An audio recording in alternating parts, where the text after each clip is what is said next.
Ante todo, tengan ustedes muy buenas tardes, estimados ponentes, moderadores y participantes. Hoy el Comité Técnico Nacional de Peritaje Contable presenta dos temas muy importantes en su 22ª edición de la Semana de la Junta del presente mes.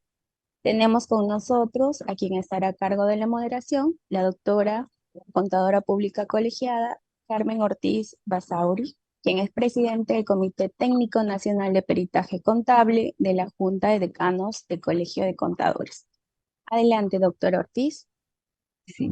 Buenas tardes con todos. Es una importante oportunidad de compartir nuestra experiencia de peritos y Recording in progress. en esta ocasión agradecer a nuestro presidente de la Junta de Decanos y su consejo directivo que nos está permitiendo participar en esta semana de la Junta como Comité Técnico Nacional. Nosotros integramos este Comité Técnico Nacional de Peritos y esta tarde nos acompaña nuestra colega Pelli Patricia Barra Araujo, quien es contadora pública y abogada egresada de la Universidad San Antonio Abad de Cusco.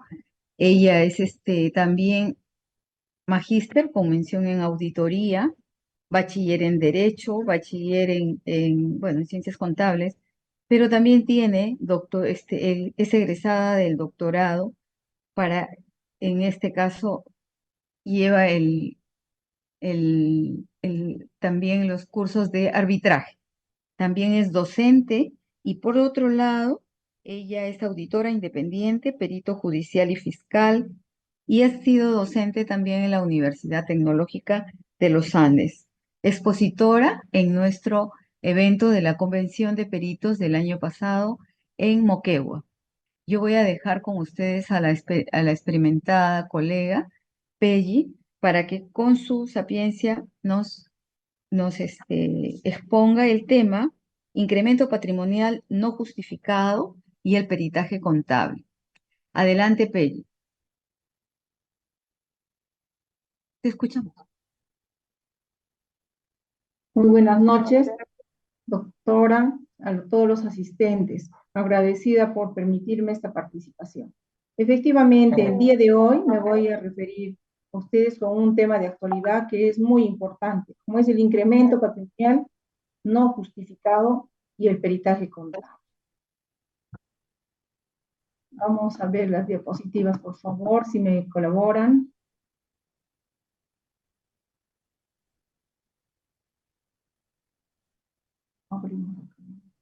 Perdón, un segundo, voy a compartirla con ustedes. Señora Patricia, me indica si le apoyo en eso o usted lo hace, por favor. Tenga la bondad, si usted me podría ayudar. Mejor. Sí, está bien.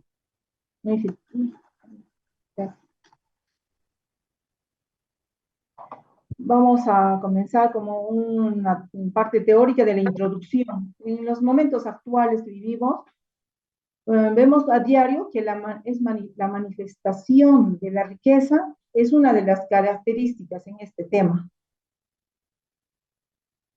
Es un elemento primordial. Siguiente, por favor.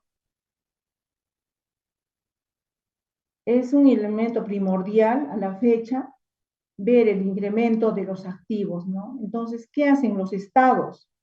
Los estados a través del impuesto a la renta buscan afectar o conocer la base imponible, que todos y cada uno de los contribuyentes en las naciones declare su renta, de en qué categoría está, o que declare su utilidad, su percepción, cómo tiene los ingresos, cómo accede. Y ese hecho de generar renta se evalúa en un periodo de tiempo. En nuestro país, por ejemplo, el periodo que todos conocemos es del 1 de enero al 31 de diciembre de cada año. Siguiente, por favor. ¿Por qué? Venga, la bondad siguiente. ¿Por qué nosotros nos centramos en el impuesto a la renta? Porque estamos dirigiendo esta charla a los peritos contadores. Los peritos contadores tienen que ver que en el patrimonio, en el incremento patrimonial no justificado, tiene que ver mucho el impuesto a la renta. ¿Por qué? El impuesto a la renta es un impuesto que grava a todo tipo de ingresos que se generen en forma legal. ¿Y qué características tiene el impuesto a la renta? No es trasladable. Una persona natural no puede hacer pagar a otra persona natural por la percepción de ingresos que haya tenido. Aplica el principio de equidad. Es horizontal, hay equidad vertical. ¿Qué significa horizontal? Que afecta y es para todos. Es equidad para todos por igual. Las leyes salen y es de dominio público. Se utiliza en los ciclos económicos. ¿Qué es esto? Puede ser 1 año, 2 años, 3 años, 4 años, pero siempre la SUNAT, que es la Superintendencia Nacional de Administración Tributaria, tiene un periodo que comienza el 1 de enero, termina el 31 de diciembre. Y va a ver que si hay, por ejemplo, un edificio, una persona, ¿cuánto tiempo habría tenido que generar los ingresos o las rentas o beneficios para poder construir un edificio con sus utilidades o con su ganancia? Entonces, esa generación de ingresos en ese determinado periodo se tiene que calificar, se tiene que analizar. Y conjuntamente con la evaluación de los ingresos, también la administración tributaria, ¿qué va a hacer? Va a verificar el impuesto a la renta, si es cedular o global. ¿A qué afecta la renta? Si es una parte, solamente a un tipo de rentas, un tipo de ingresos, o en general a toda la empresa. Siguiente, por favor. Tenemos teorías que regulan el tema de la afectación en el impuesto a la renta. El incremento patrimonial no justificado está de la mano con el impuesto a la renta. Si yo percibo, tengo un ingreso, tengo que avisar al Estado a través de mi propia declaración cuánto es el nivel de ingresos y cuánto me corresponde pagar. Entonces, son 3 teorías que se aplican en la determinación de los criterios de afectación del impuesto a la renta.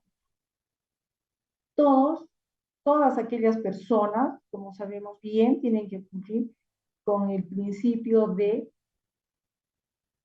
conocimiento de la norma, ¿no? Son los principios de legalidad, de publicidad, porque se da una ley y es para todos, a nivel nacional, afecta a todo el territorio. Nosotros cuando nos intervengan no podemos decir, yo no sabía que tenía que pagar el impuesto a la renta. Ahora es el dominio público y en toda la extensión del territorio peruano. Las leyes son genéricas y para todo el país. Se maneja de principio a fin, como que dice, de sur a norte y de este a oeste. Todos debemos entender. Entonces tenemos 3 teorías que aplicamos en la determinación de los criterios de afectación para el impuesto a la renta. El primero es teoría renta. ¿Qué es la renta? Es el producto. ¿Después de qué? Después de haber combinado el capital, un capital de trabajo y una actividad, la mano del hombre, ¿no? Entonces, a eso va la teoría renta-producto. Yo preparo por un periodo una actividad determinada y va a tener un resultado que es mi producto. La teoría del flujo de la riqueza. Esto va en relación directa a cuánta rotación hay de mi utilidad de acuerdo a la rotación de lo que se denomina en rentas de tercera compra-venta. ¿Cuántas veces da vuelta un producto para en el flujo de la riqueza irme dejando mi utilidad acumulada? La teoría del consumo más el incremento patrimonial.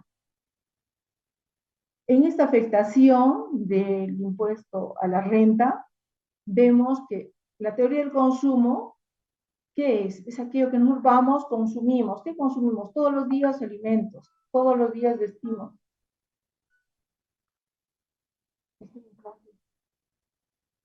La teoría del consumo más el incremento patrimonial. Consumimos alimentos, habitación, casa, y nosotros llega el momento en que necesitamos tener un incremento patrimonial a través de un bien, que puede ser un edificio, una casa, un vehículo, una nave. Entonces, está directamente visible, está a la vista de todos esos consumos que van denotando la calidad que tenemos nosotros en el gasto económico. Ya, esta persona va al nivel A, va creciendo su patrimonio, va teniendo mayor flujo de riqueza, va al nivel B. Se nota que va creciendo, que es piramidal, ¿no? O digamos al revés de la pirámide, como un triángulo invertido. Entonces va creciendo y se va notando su incremento patrimonial y su poder adquisitivo. Y todos lo vemos. Siguiente, por favor. El incremento patrimonial. El incremento patrimonial se determina tomando en cuenta muchos elementos. Entre estos que tenemos, signos exteriores de riqueza, variaciones patrimoniales, adquisición y transferencia de bienes, inversiones, depósitos en cuentas de entidades del sistema financiero, nacional o extranjero, consumos y gastos efectuados sin respaldo. ¿Qué significa todo este incremento patrimonial? Vamos viendo signos exteriores de riqueza. Ahora nomás en el ámbito político, nosotros vamos viendo a nivel nacional lo último que ha movido al país, los roles, ¿no es cierto? Y en la muñeca de una dama o de un varón, en un compromiso, se nota, se ve a larga distancia el costo que tiene. Ahora van a una reunión, van los congresistas, o acá, qué sé yo, van a una reunión, por ejemplo, los empresarios, a la Cámara de Comercio, vienen sus carros Audi, y bueno, muchas marcas, ¿no? Que nosotros conocemos que están alrededor de $120,000, $140,000, entonces es visible, todos lo están viendo, los signos exteriores de riqueza. Va modificando también las casas, antes era una casa de un piso, luego la tiran abajo, hacen un edificio de elementos bastante suntuosos, lujosos, entonces hay un signo exterior de riqueza. Todos lo ven, está hacia afuera, por eso dicen signos exteriores. Variaciones patrimoniales. ¿Cómo aumento lo que yo tengo? ¿No? Antes tenía un Volkswagen, como les digo, luego tengo una camioneta 4x4, luego tengo un carro, esos de carrera último modelo, luego tengo uno, luego tengo dos, luego tengo tres. Pues tengo adquisición y transferencia de bienes. Compro una casa en la ciudad, compro una casa en el campo, la transfiero a nombre de mi hija, a nombre de mi prima, a nombre de mi madre, a nombre de mi hermano, porque tengo mucho poder adquisitivo, ¿no? Invierto. ¿Dónde invierto? En la bolsa de valores, voy viendo dónde pongo el dinero, tengo mucho ingreso, no sé qué hacer, lo voy a invertir. Todo está bien mientras todo aquello haya pagado su cuota efectiva del impuesto a la renta. Ahora hay depósitos en entidades del sistema financiero nacional y extranjero. Y hay operaciones que ahora sí se considera, si queremos llamar en el argot y hoy de diario, medio sospechoso. Entonces, ¿qué ha hecho la UEF? Ha creado ya un personal que tiene un nombre propio, que tiene que ver quiénes son las personas dentro del sistema financiero que hacen depósitos frecuentes mayores a $10,000 y lo va a reportar como una operación sospechosa financieramente. ¿Para qué? Para que determinen si realmente está de la mano con su declaración de renta que le correspondería. Consumos. Los consumos, estamos hablando de una persona natural, consumos. Las personas van a los restaurantes 5 tenedores, van a las playas, consumen, van a las islas y van gastando indiscriminadamente y así aún hacen uso de tarjetas tanto de débito como de crédito, pero aún en este caso todavía hay un supuesto, no sabemos el origen de esos gastos y esos consumos. Ahora hay gastos efectuados sin respaldo. Aquí hay un detalle que hay que hacer hincapié, porque el sistema financiero tiene su cuota de colaboración con estos gastos efectuados sin respaldo. ¿Por qué? Me preguntarán. Porque, ¿qué sucede? A una persona natural le dan una tarjeta de crédito personal y le dicen, tiene la capacidad de 10.000 soles.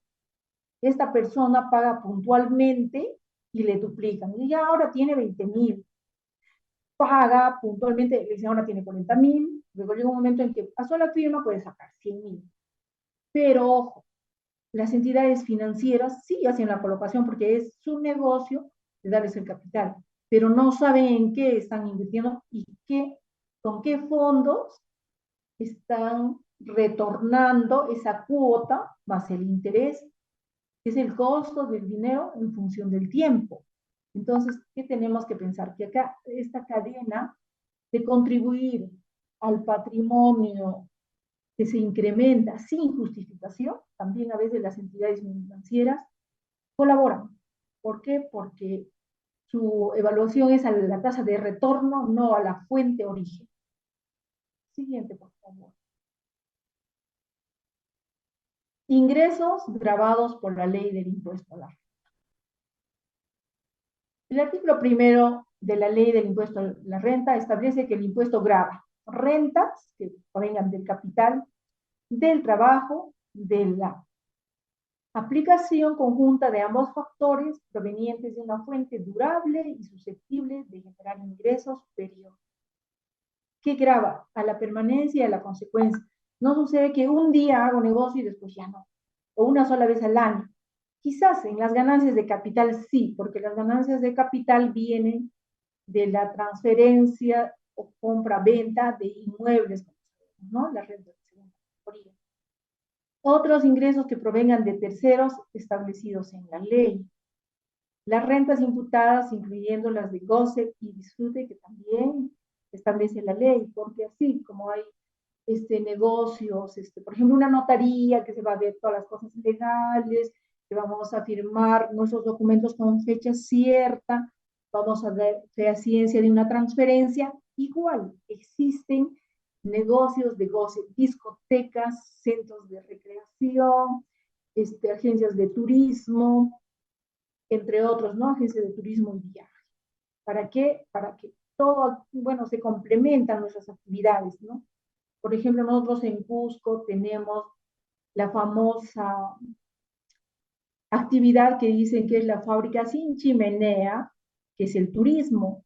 Y acá estamos encargados de hacer paquetes maravillosos con una de las maravillas que es Machu Picchu, y Cusco ofrece Humaltal, que es la laguna de siete, o los cerros de 7 colores, y etcétera, muchos destinos turísticos. Entonces ahí también se ve el goce y disfrute, de acuerdo a cómo establece, de ingreso y salida de personas domiciliadas y no domiciliadas, peruanos y extranjeros, ¿no? Y que tienen que, al momento de pagar, se supone que también le corresponde al gobierno tener un pequeño porcentaje que se denomina el impuesto a la renta, que grava esos ingresos de las actividades generadoras de ingresos. Por favor.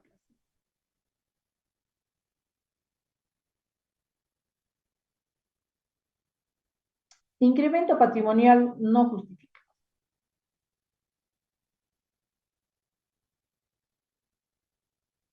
El incremento patrimonial no justificado no es una definición legal. Es parte del hecho de ser una figura denominada presunción legal relativa, siendo en términos de derecho la figura denominada ius tanto, la cual admite necesariamente una prueba en contrario. ¿Qué significa el incremento patrimonial no justificado?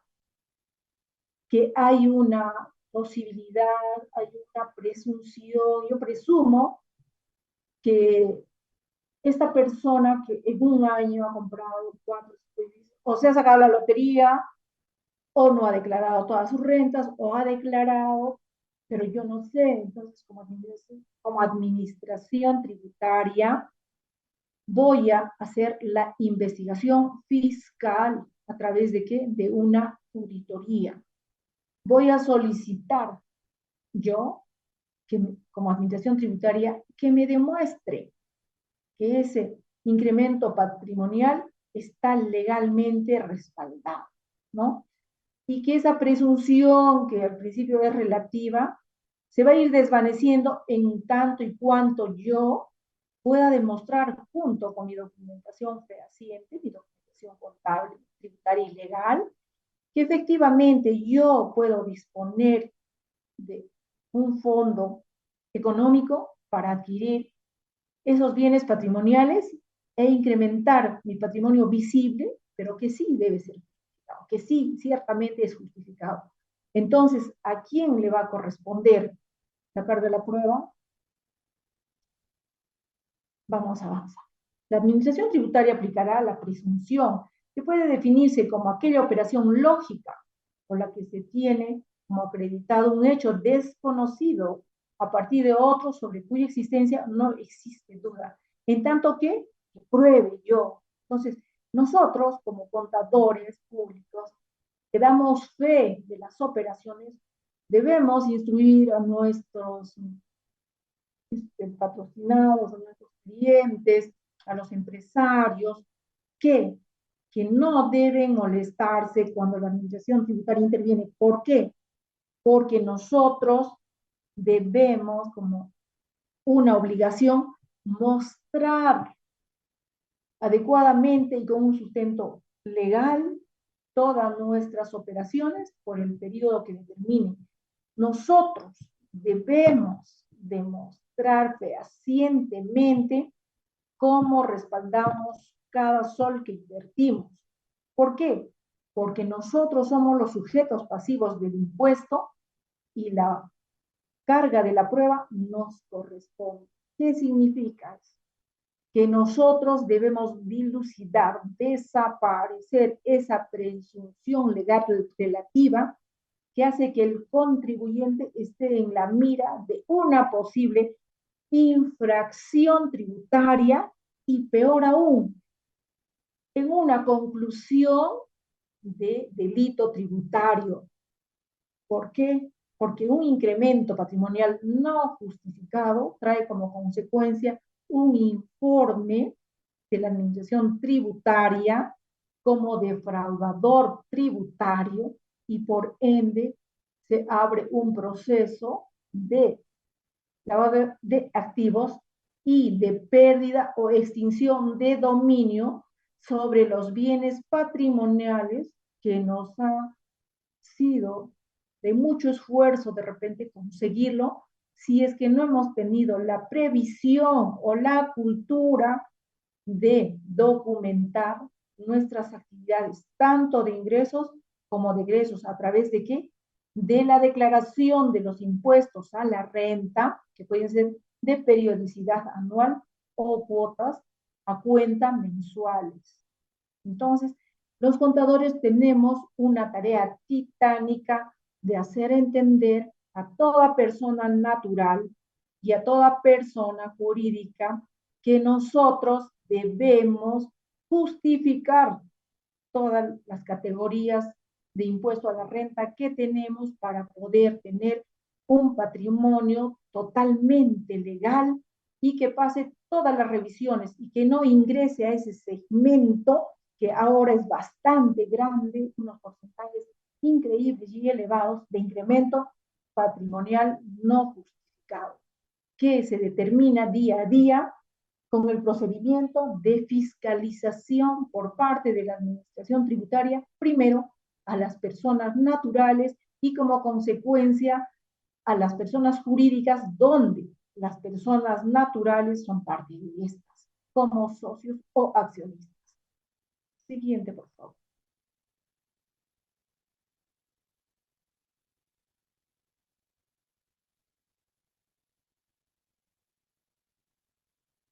Siguiente, por favor.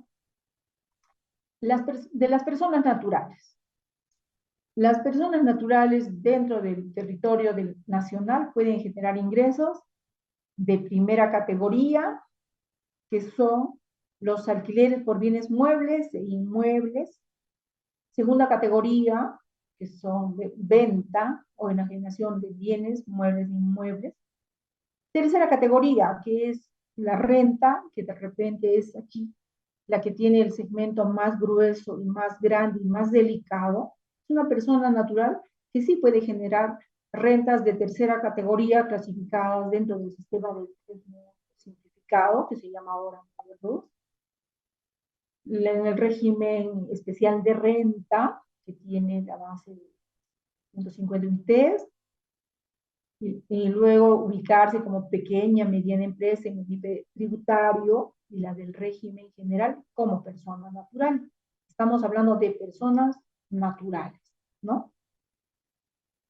Cuarta categoría es la renta que resulta del trabajo independiente, que puede ser de un profesional, de un artista, de un operario. El trabajo tiene la característica de individualizar e identificar a quien genera el ingreso.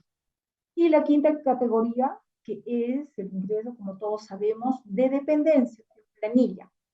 Entonces, el incremento patrimonial no justificado es bastante amplio referido a las personas naturales. ¿Por qué?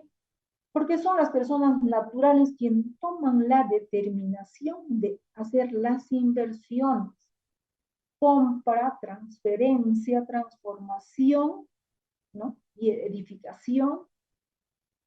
Entonces, por eso que ahora con bastante ahínco se está viendo primero a las personas naturales, sociedades conyugales y sucesiones indivisas como personas naturales en la determinación de incremento patrimonial no justificado. Siguiente, por favor. De las personas jurídicas. Como les decía, primero ven a la persona natural porque es la que toma la decisión y es directamente responsable de los actos y de la ocurrencia de estos incrementos. En cambio, de las personas jurídicas, la investigación es un poco más compleja.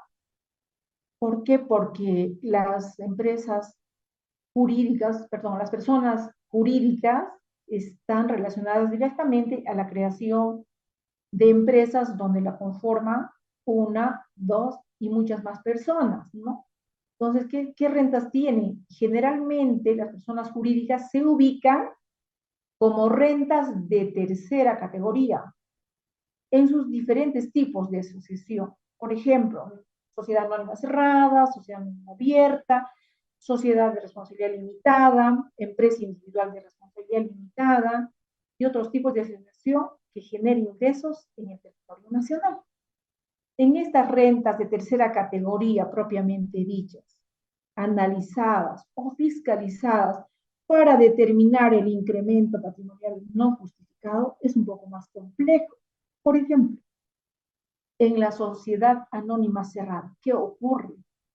Puede haber de 1 a 20 accionistas. Ustedes saben que hay actos inscribibles. Entonces, ¿qué sucede? Bien es cierto que a fin de año seguramente van a recibir la utilidad en proporción directa al número de acciones que tienen. Ellos pueden ir invirtiendo a nombre de la empresa, pero cuando puede haber problemas de identificación de patrimonio, las transferencias se hacen con endosos y por eso se llaman sociedades anónimas. La identificación es más compleja. No así en las personas naturales, que tenemos un nombre y un DNI, ¿no? Y tenemos un domicilio conocido y fácilmente identificable. Y las sociedades también de responsabilidad limitada, que es un poco más fácil, digamos, el análisis y la determinación del patrimonio, el incremento del patrimonio no justificado. La empresa individual de responsabilidad limitada también es bastante sui generis en el tratamiento, tanto legal como contable, porque la identificación en el país, que visto en diferentes departamentos al verificar el peritaje contable, que no es más que una prueba tan importante que debe dar el respaldo a cada persona natural, obviamente cuando ellos no los permiten, con la documentación fuente como sustento que nos van a alcanzar y que nosotros como peritos contables vamos a determinar la periodicidad, el ingreso efectivamente realizado y la fuente, ¿no? Entonces, para demostrar que la adquisición patrimonial es correcta y legal. Entonces, ¿qué sucede? Nosotros debemos advertir a las empresas que tienen empresa individual de responsabilidad limitada que ya no es la persona natural, que no es la misma, porque hasta ahora tienen el criterio muy incorporado dentro de sí, que como es empresa individual, sigue siendo mía, y yo puedo agarrar el dinero, disponerlo, comprar lo que creo conveniente, diferente a la actividad que realizo, y sin ver las formalidades que reviste la norma, ¿no? Que debe haber un acta donde me permita retirar el capital, perdón, los resultados acumulados para que yo con esa utilidad pueda hacer mis inversiones como persona natural individual. Entonces, ¿qué está sucediendo en estas fiscalizaciones de incremento patrimonial no justificado? Que la empresa individual de responsabilidad limitada y la persona natural se confunden y entonces, no, yo siempre estaba en el RUS, agarraba el dinero y gastaba. Entonces ahora que es mía, mi empresa, solamente le he cambiado el nombre, hago lo mismo, yo dispongo, yo compro, yo hago. No tienen libros de actas, no tienen actas certificadas notarialmente para poder hacer uso de sus utilidades y no pagan finalmente ese 5% del impuesto, y esa es la presunción de que están haciendo las cosas mal para la administración tributaria y que no corresponde haber hecho ese gasto con utilidades indebidamente utilizadas. Siguiente, por favor. Conceptos aplicables en el tema de incremento patrimonial no justificado. El artículo 92 de la Ley del Impuesto a la Renta, de manera genérica, indica que el incremento patrimonial se determina tomando en cuenta, entre otros, los siguientes elementos. Lo habíamos visto antes, ¿no? Signos exteriores de riqueza, variaciones patrimoniales. Hoy no tenía, mañana tengo, que era un edificio, un gran restaurante, un albergue, una gran piscina, etcétera, etcétera. Adquisición y transferencia de bienes, inversiones, como lo habíamos manifestado, ¿no? En diferentes empresas, en bolsa de valores. Eso lo habíamos tocado ya. La siguiente, por favor.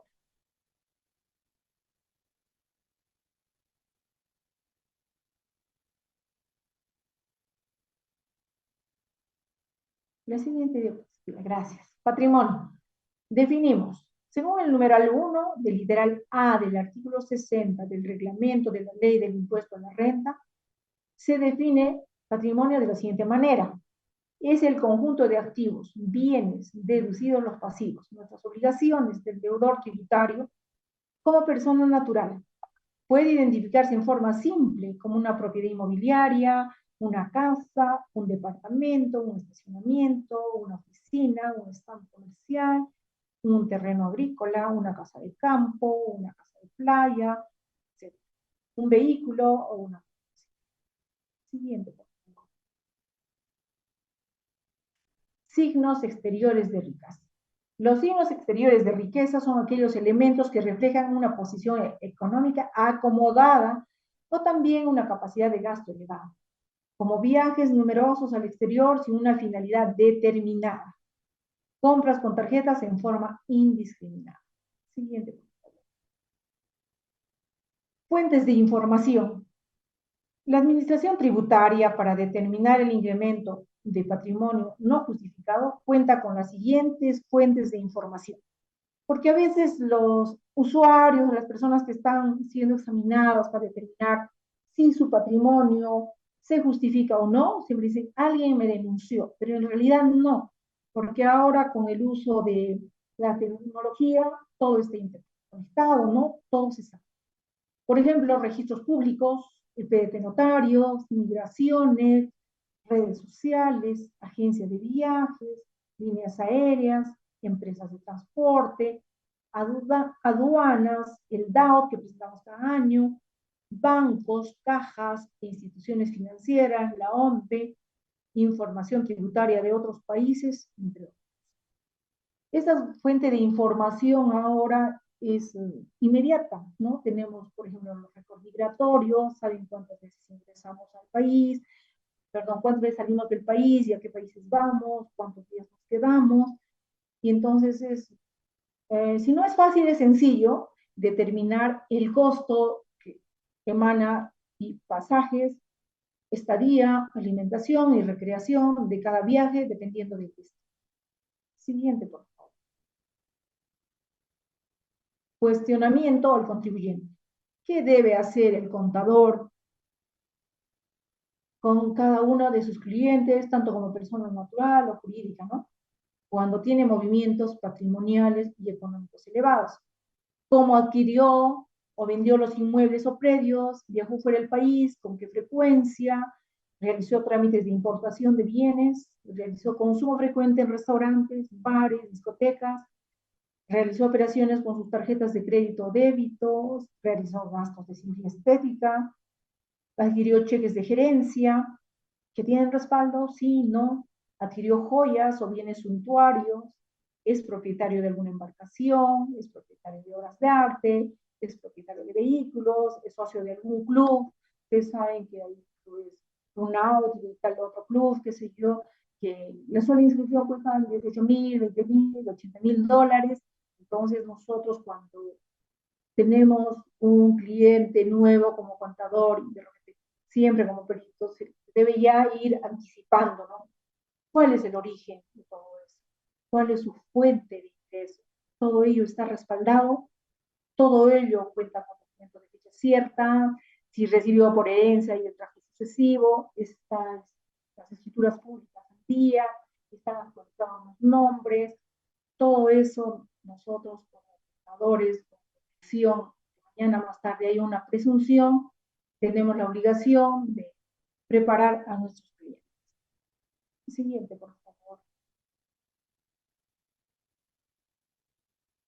El peritaje contable. El peritaje de oficio y el peritaje de pago. Se constituyen una prueba fundamental para la determinación de la existencia o no del incremento patrimonial injustificado. Los peritos contadores tienen una tarea sumamente delicada al tener de un lado o del otro que demostrar los hechos económicos fehacientes, respaldados por documentos fuente legales de fecha cierta por cada una de las adquisiciones que hacen presumir la existencia de incremento patrimonial injustificado por parte del gobierno a través de la administración tributaria y de la fiscalía especializada en este tipo de delitos económicos. Siguiente, por favor. No sé si estamos dentro de la hora. Muchas gracias. Este tema es apasionante y tendríamos mucho que ver. A ver, Pelli, efectivamente, esto es un tema bien importante y de acuerdo a lo que tú nos has expuesto, has precisado los conceptos sobre el incremento patrimonial no justificado que está contemplado tanto en el impuesto a la renta y en las normas, ¿no? Efectivamente, yo creo que este es un tema que trae para mucho debate, sobre todo, como tú lo has mencionado, en función a lo que se ha presentado en estos últimos tiempos con el tema de los relojes Rolex. Y esa es una pequeña evidencia de que la administración tributaria, porque quisiéramos nosotros pensar que con todo el material que cuenta la administración tributaria, que tú ya lo has precisado, tiene registros públicos, tiene una intensa información, ¿qué te parece la participación de la administración tributaria frente a este bagaje de incremento patrimonial no justificado que a todas luces nos está evidenciando todos los días los noticieros? ¿Qué opinas tú de eso? ¿La administración tributaria estará cumpliendo de manera seria con la facultad de administrar y de cautelar que ese patrimonio que nosotros podemos tener como contribuyentes sea justificado con todas las fuentes que tiene de información? Me gustaría tu opinión en ese sentido. Y también hay algunas preguntas dentro de los participantes que luego los vamos a analizar. Gracias, doctora. Para iniciar, nosotros como peruanos debemos emplear el principio de primacía de la realidad. ¿Qué significa? Nuestro país, perdón, no es netamente formal como que estuviéramos en Suiza, pero la SUNAT, yo le tengo mucho respeto, pero también debe hacer eh, dos espacios. Uno, el antes del 2010 hacia atrás y del 2010 hacia este lado. ¿Por qué? Porque si bien es cierto, antes el RUS, las personas que estaban en el RUS, podían tener ingresos de venta hasta 30.000 soles, ¿no? Pero la boleta que emitían no significaba costo o gasto. ¿Qué significa? Que nadie guardaba las boletas, ¿cierto? Entonces, ¿qué pasa? Ahora la administración tributaria viene el 2024 y empieza a retroceder. Y de adquisiciones antiguas solicita documentación que en realidad ya no tienen. Primero, uno, porque ha prescrito en el tiempo. Segundo, porque la informalidad todavía tiene un nivel elevadísimo en el Perú, porcentajes altos, sobre todo en la zona sur. Hablemos de Cusco, Puno, Madre de Dios. La selva es una tierra de nadie, entonces es bien complicado que nosotros les digamos, tiene que tener fecha cierta, tiene que tener legalización notarial, tiene que estar registrado. Por ejemplo, desde octubre del 2022 ha salido pues una nueva norma en la que dice que si entre personas naturales que son una sociedad sacan un préstamo y lo prestan justamente para comprar un activo a nombre de la empresa, tiene que ser por escritura pública. Es el 2024 y muchos contribuyentes no lo conocen, no socializamos. Realmente nos hemos, ¿no? Somos fiscalizadores, recaudadores de tributo, pero no les ayudamos con la administración propiamente dicha.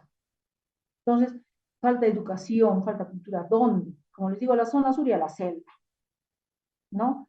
Entonces, ahora, por ejemplo, con el ITF, que todo el mundo pone y saca y nos van grabando de ingreso y de salida el dinero, y a veces rota, ¿no? Muchas veces. ¿Qué hace SUNAT? Simplemente suma todos los abonos, todos los créditos, y entonces tenemos aparentemente un patrimonio, un flujo de efectivo excesivamente elevado y que no sabemos cómo justificar. Entonces, es un mismo dinero a veces que rota, ¿no?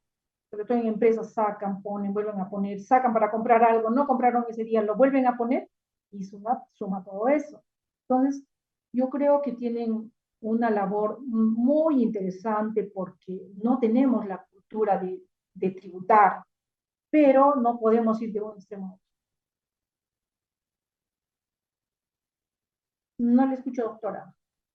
Perdón, eso por un lado. Y por otro lado, si se puede advertir, hay varias jurisprudencias del Tribunal Fiscal donde está observando muchos temas en relación a ese incremento patrimonial no justificado que está continuamente en evidencia, ¿no? Porque a cada paso encontramos diferentes formas, diferentes formalidades que en su actuación los contribuyentes tratan de ocultar. Efectivamente, una de las desventajas que tenemos como peritos, básicamente en esta noche que estamos viendo un tema de peritos, tenemos dificultades muchas veces para hacer los informes periciales porque no contamos con una evidencia que nos permita justificar un ingreso o un egreso de nuestros clientes cuando nos piden o cuando tenemos que sustentar ante el Poder Judicial o el Ministerio Público. Entonces, en función de eso, y también entiendo que en tu actividad profesional has tenido que ver con temas de lavado de dinero en Madre de Dios, me parece. Me parece que esta noche también nos gustaría que tú comentes sobre tu experiencia pericial en ese sentido. Por Sí, favor. doctora. Lo que quiero remarcar, y me encantaría mucho que de repente estén los señores funcionarios de la administración tributaria, es lo siguiente, que un error no genera derecho. ¿Qué sucede? Lo que les manifestaba, una persona que está en el RUS, que luego hace su EIRL, por ejemplo, en un año, ¿no?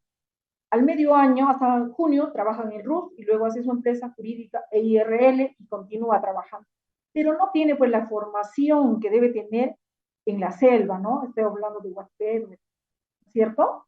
Pero sin embargo, 5 años después le interviene SUNAT, o 10 años después, porque ni siquiera las personas que les asesoran hacen valer la prescripción, depende del año 2005, 2004, 2003, 2002, y les piden como que fue de hace un año.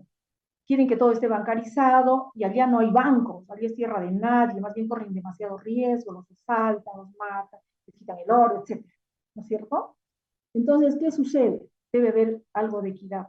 No les reconocen que, por ejemplo, en una IRL hayan utilizado su utilidad sin haber hecho un acta. Como no tiene un acta en la que tiene la disposición donde se autoriza a sí misma, la persona jurídica, la persona natural, que puede utilizar su utilidad, no le reconocen y le aplican un impuesto, le hacen pagar una multa y todo eso. Y eso no queda ahí. Si yo en ese momento no tengo efectivo y no pago, me hacen un informe y me determinan como, no infractor, como un delito de patrimonio, incremento patrimonial no justificado. Pero si yo pago ese momento la multa y el impuesto que dejé de pagar, es infracción. Entonces, ¿cuál es la diferencia? ¿El pagar a plazos y el pagar inmediatamente? Yo tengo informes de la SUNAT respecto de ese hecho, pero que tiene diferente criterio. Como yo pagué al contado, a mí me dicen que soy infractora, pero mi vecino pagó a plazos, aún estando indebidamente calculado, es delito y pasan su informe a fiscalía. Así está funcionando la Procuraduría de la Ciudad. Sobre el mismo Entonces, concepto. Eso he tenido yo como experiencia, como mi perita. por eso es lo que yo estoy tratando de obtener de parte tuya como expositora, esa experiencia que tienes, porque a nivel de Comité Técnico Nacional tenemos que tomar una posición. En realidad, la pericia que nos exigen está muy limitada por los argumentos de informalidad que siempre encontramos y que siempre están trayendo abajo muchos informes periciales. Entonces, acá la administración tributaria creo que tiene que tener un papel mucho más serio, porque ahora ya no se puede quejar de que no tiene los elementos. La administración tributaria tiene los elementos de ver el flujo de riqueza que está pasando y que no es advertido en su momento. A eso creo que también debería ir nuestra posición, porque necesitamos que para que nuestro informe pericial no sea debatido y traído abajo, tenemos que tener también una certeza de lo que se está haciendo en función del movimiento económico que es evidente a nivel nacional e internacional, ese flujo de riqueza que va y viene y que los signos exteriores de riqueza son palpables, ¿no? Entonces, Así, doctora. creo que en este sentido, nuestra participación como peritos tiene que exigir también de parte de la administración tributaria una actitud mucho más seria y más comprometida para que pueda exigirse que esas facultades que tiene, porque la administración tributaria tiene tantas facultades, tiene Sí, les han tantas fuentes de ampliado las información, facultades, debe ponerlas en práctica.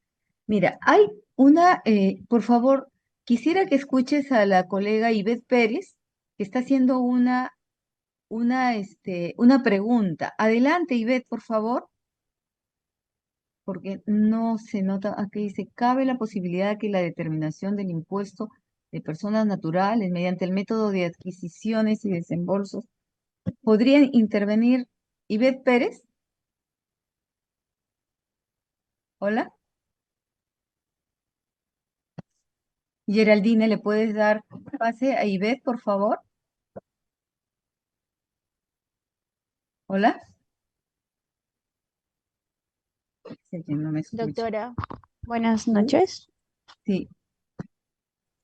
Geraldine, Sí, ¿podrías puedo, hacer el favor puedo, de darle el pase a Ivette Pérez, una participante, para que haga su pregunta directamente? podría leer la pregunta, doctora. Lo pudiera Solamente, leer. que Sí, sabe que, a ver, léala por favor, porque no lo ubico bien acá. está bien. Dice, cabe la posibilidad que la determinación del IPNJ mediante el método de las adquisiciones y desembolsos realizado por la SUNAT en estos últimos años estén vulnerando los principios constitucionales tributarios de igualdad y no confiscatoriedad, puesto que en muchos casos, para reunir las pruebas suficientes de los diferentes movimientos en nuestras cuentas bancarias, son difíciles de obtener y por ende de presentar en los plazos perentorios establecidos por SUNAT. Efectivamente, yo estoy convencida de que nosotros ya estamos llegando al límite entre lo legal y lo ilegal. ¿Por qué digo ilegal? Porque ya están pretendiendo ver la confiscatoriedad. Por ejemplo, yo veo a alguien que está en el RUS, luego tiene una empresa jurídica y sigue estando en renta de tercera categoría.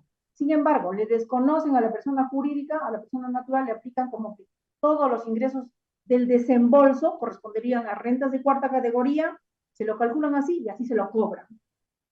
Entonces hay muchas cosas que hay por hacer, muchas cosas por estudiar los contadores, porque ahora ya tenemos que estudiar contabilidad y también derecho. ¿Por qué? Porque tenemos que nosotros sí hacer valer lo que corresponde a un contribuyente, porque llegan al extremo ahora de que no hay límites con los hospitales, por ejemplo, no pagaron el impuesto a la renta en este mes y dictan medidas cautelares y dictan para todos los bancos, en ningún banco pueden retirar y entonces no pueden trabajar, recurren a la calle, se prestan con intereses altísimos y luego no pueden justificar ese dinero y entonces por lo que se prestaron de la calle sin documento, no tienen cómo justificar y entonces va a haber sanción. Entonces estamos en una suerte de realmente que estamos vulnerando pues algunos derechos y algunos principios, ¿no? Legales, porque a veces también en la aplicación de la sanción no hay la equidad, no hay la proporcionalidad. Yo he visto ahora con esto de incremento patrimonial no justificado y extinción de dominio, aquí en nuestra selva peruana vienen 2, 3 camiones vacíos de la selva porque no tienen fruta que traer, que si y alguien les dice, llévamelo este poquito de madera y te voy a pagar 300 soles de flete. Son fletistas, porque ellos no saben, no les dan la guía, que sí, es una infracción, pero no, ellos les quitan la mercadería, incautan el camión y lo llevan a Pronavi y no tiene relación con lo que iban a ganar ese día, 300 soles. ¿Y cuánto cuesta un camión? 60.000, 70.000, 80.000 dólares. Y los tienen 2, 3, 4, 5 años en un estacionamiento, en un almacén deteriorándose. Las personas que son poco cultas porque son de la selva, no tienen cómo alimentarse, no tienen cómo levantar esa medida, no saben cómo desvincular al chofer con el propietario para que les dejen libres las unidades y entonces duerme el año los frutos, pasan 5 años, 6 años, 7 años, y es que les devolverán, ya ni siquiera valdrá el bien y estos señores ya van a perder su casa porque tienen un hipotecado para sacar el dinero para trabajar. Entonces, está habiendo también un poco de abuso de poder, a veces, muchas veces de la fiscalía y muchas veces. Entonces, nosotros debemos ver, otra vez repito, principio de la primacía de la realidad, que antes solo se aplicaba laboral, ahora se aplica en todo aspecto, debe ser tributario, debe ser legal, debe ser civil y penal. ¿Por qué? Porque debe haber una equidad.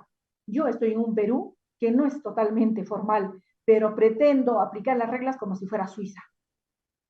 Entonces no está bien, ¿no? Entonces cada caso yo creo que amerita una evaluación particular e individual con sus características y con todo, ¿no? No podemos con la misma medida medir a todos, por eso hay formas de evaluar. Una es la parte horizontal, que es para todos, la norma, pero también hay una forma vertical. ¿Qué haces tú? ¿Cómo has invertido? ¿Cómo has sacado? Uno por uno, ¿no? Analizar el medio socioeconómico, cómo se ha desenvuelto, inclusive hasta la cultura y la educación debería entrar a tallar, debería ser un poco más sensible cuando hacen las fiscalizaciones sin querer también sancionar cuando hay delito, porque cuando hay que aplicar dentro de la corrección. De acuerdo, ¿no? Penny.